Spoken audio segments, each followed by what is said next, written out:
Hi everybody, we're back. And sitting down with me now is Peter Highnam, Research Director for NGA. Hi Peter, how are you? Fine, how are you? Good. So can you tell me a little about NGA Research? Are you a traditional R&D office? Traditional in some ways, but not in others. We have a mixture of internal science and also external sponsored science and the relationships with other organizations to execute leading edge science and technology. Internally, we're structured in the new organization using 7 research pods or research focus areas. So why did you select 7 specific research areas? 7 came about not by design, but as a result of a bottom-up process where we asked folk inside NGA and inside the old research organization, but also for ideas, but also outside dealing with the National Academy's reports on GEOINT R&D, and it came down to these 7 topics, 7 focus areas. Do you have any specific areas that you could share with us? Yes, the geophysics pod, for example. If we take the view that geospatial intelligence isn't simply those things that we can see from above, but we include gravity, we include the GPS, the navigation systems, we include perhaps the status of aquifers and hydrocarbon reservoirs. These are very important areas of interest to the government, and it's not that we will be doing the research ourselves in some of these cases, but we will certainly be the beneficiaries of the research of others and able to bring that into our agency. Fascinating. How do you see government R&D, specifically as it relates to geospatial intelligence, evolving?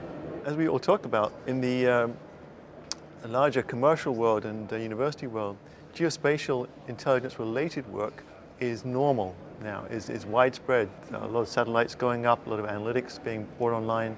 A lot of schools are involved in geolocation aware technologies. So we have this enormous opportunity to build on that. Tell me a little about your Silicon Valley strategy, NGA Outpost Valley.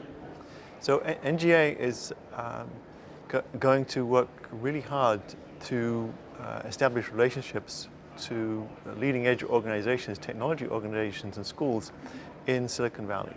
We're working in collaboration with other parts of the government, so no physical footprint of our own, but at the same time we will have some folk out there on a more permanent basis, but others rotating through as needs demand.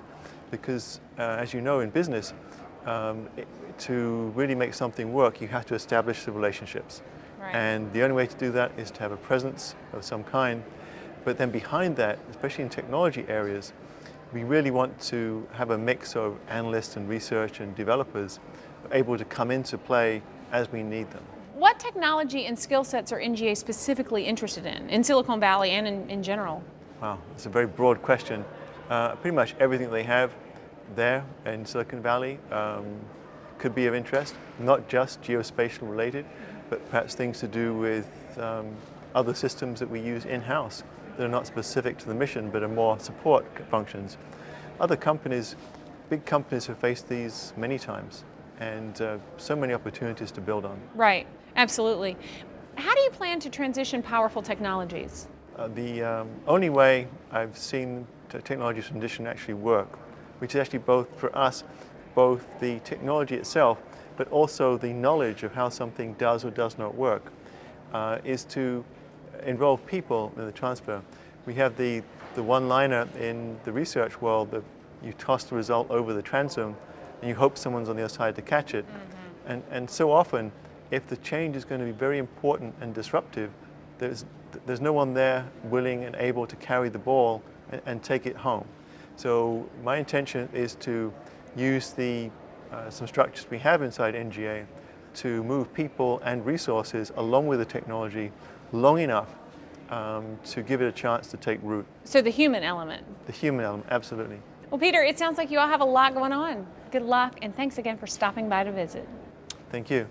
I've been speaking with Peter Highnam, Research Director for NGA. More Trajectory on Location coming up.